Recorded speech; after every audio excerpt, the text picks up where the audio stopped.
மாணிக்கவாசகர் என்ன சொன்னார்ன்னா, "நீங்க சரணாகதி அடையுங்க. நீங்க கேட்டு எதுவும் கடவுள் குடுக்கல. எல்லாமே கடவுளுக்கு தெரியும்.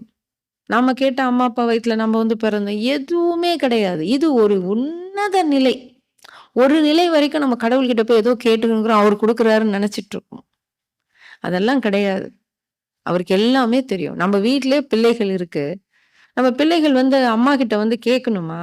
அவங்க வந்து இந்த பிறவில தாயா இறைவன் நியமிச்சிருக்காரு. செவிலி தாய் தான் எல்லாருமே.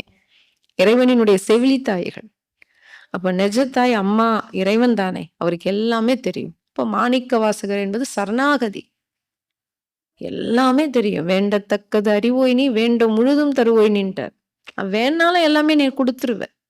ஆனா எனக்கு என்ன வேணுன்றது உனக்கு தெரியும். ஸோ நம்ம எதுவுமே கேட்க வேண்டியதில்ல. இப்போ ஒரு வீட்டுக்கு 2 பொண்ணுங்க வருது. ஒரே தாய் வயித்துல தான். 2ம் ஒரே நேரத்துக்கு வருது. என்ன வேணும்னு கேட்டு ஒண்ணு